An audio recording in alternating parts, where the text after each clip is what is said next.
अस्सलाम वालेकुम। दुनिया का सबसे बड़ा इशू कोरोना वायरस से शायद जहालियत है। जहालियत में इंसान ऐसा ऐसा काम करता है जो अल्लाह को नापसंद हो। नंबर टू, कि इंसान ऐसा कुछ बोल जाता है जिससे किसी की दिल आज़ारी हो। नंबर थ्री, कि इंसान समझता है कि मैं ही हूँ और मैं कभी गलत नहीं हो सकता। कुछ ऐसे वाक़या सुनने को मिले हैं, आपसे शेयर करना चाहूँगा कि कोरोना वायरस से पहले, लॉकडाउन से पहले कुछ लड़कियों की शादी, एंगेजमेंट या रिश्ता वगैरह हुआ, तो आज उनको लान तान सुनने को मिल रही है कि हमारे घर का रोज़गार चले गया, हमारे घर का रिज़्क चले गया, हमारे बेटे का कारोबार नहीं चल रहा। तो ऐसे लोगों की सोच पर मैं कहूँगा कि खुदा रहम करे। नंबर टू, किसी ने दुकान शुरू की लॉकडाउन से पहले, किसी ने कोई काम शुरू किया, कोई कारोबार शुरू किया, वो नहीं चल पाया, तो आज उसको मनूस डिक्लेयर कर दिया गया। तो बड़े अफसोस के साथ कहना पड़ता है कि हमारे मुआशरे में किसी को मनूस, किसी को काफिर आराम से डिक्लेयर कर दिया जाता है, अपने गिरेबान में नहीं झांका जाता। तो ये अल्लाह के राज हैं। अल्लाह जानता है हमारे लिए क्या सही है, क्या नहीं सही। तो ये अल्लाह के राज है, हमें सब्र करना चाहिए। और 1,24,000 पैगम्बर इस दुनिया में आए, और हर पैगम्बर पे अलग अलग मुसीबतें आई, और हर दिन उनके लिए मुसीबतों का होता था। हम तसव्वुर भी नहीं कर सकते थे कि किन किन मुसीबतों का सामना था इनको। और हज़रत आदम अलैहिस्सलाम से लेके मेरे नबी पाक सल्लल्लाहु अलैहि वसल्लम तक हर दिन इनके लिए नया दिन होता था, हर दिन एक नया चैलेंज होता था।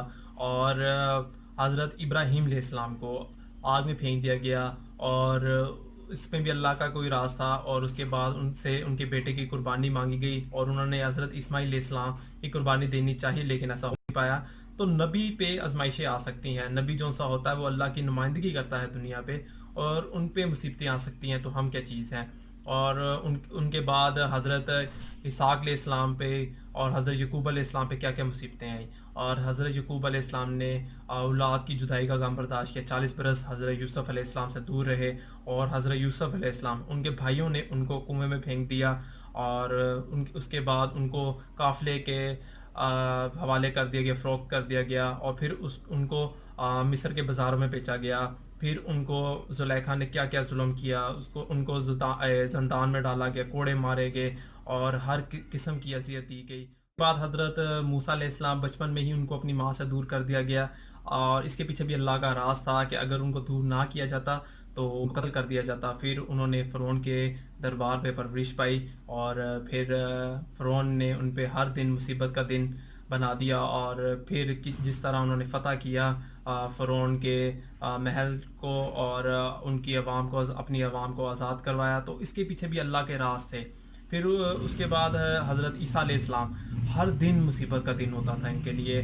और इतने बड़े नबी, उनको सलीब पे चढ़ा दिया गया, और अल्लाह ताला ने उनको मौज़ज़े अता किए थे, और वो मुर्दों को ज़िंदा करने की सलाहियत रखते थे, और बीमारों को शफा अता करते थे। उन पे भी मुसीबतें आई।